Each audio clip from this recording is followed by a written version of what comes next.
ഇന്ന് പെസഹ വ്യാഴം.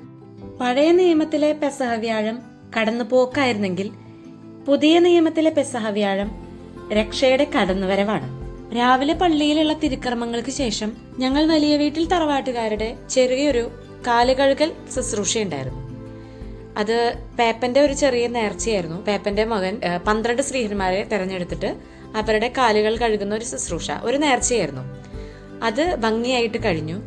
എന്നിട്ട് ചായയൊക്കെ കുടിച്ച് ഞങ്ങള് പള്ളിയിൽ നിന്ന് പിരിഞ്ഞു. ഒരാളുടെ കാലുകൾ കഴുകുക, കാലിൽ ചുംബിക്കുക എന്നൊക്കെ പറയുന്നത് വിനയത്തിന്റെ ഏറ്റവും മഹത്തായിട്ടുള്ള ഒരു മാതൃകയാണ്.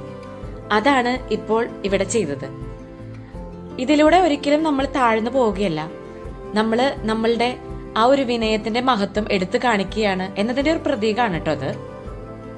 പകൽ സമയം വീട്ടില് അങ്ങനെ കഴിഞ്ഞു, പിള്ളേരും ബഹളൊക്കെ ആയിട്ട്. വൈകിട്ട് പൊതു ആരാധനയ്ക്ക് ശേഷം പള്ളിയിലെ അപ്പം മുറിക്കൽ ശുശ്രൂഷയുണ്ടായിരുന്നു. പള്ളിയിലെ ആ ഒത്തുചേരലിന് ശേഷം നമ്മള് കുടുംബത്തിലും അപ്പം മുറിക്കൽ ശുശ്രൂഷയുണ്ട്. ആദിമ ക്രൈസ്തവർക്കുണ്ടായിരുന്ന ഒരു വലിയ ഒരു മഹത്തായിട്ടുള്ള ഒരു കാര്യമായിരുന്നു അത്. ഇപ്പോഴും അത് തുടർന്ന് പോകുന്നുണ്ട് നമ്മളുടെ തറവാട്ടിലൊക്കെ. ഇവിടെ അടുത്ത് പുറത്തെ എല്ലാ വീടുകളിലും അങ്ങനെ തന്നെയാണ്. നമ്മുടെ സ്ഥലം വരുന്നത് കുത്തിയത്തോടാണ്, അതായത് പറവൂരടുത്തുള്ള നോർത്ത് കുത്തിയത്തോട്. ഇവിടെ എല്ലാ വീടുകളിലും അപ്പം മുറിക്കൽ ശുശ്രൂഷയുണ്ട്.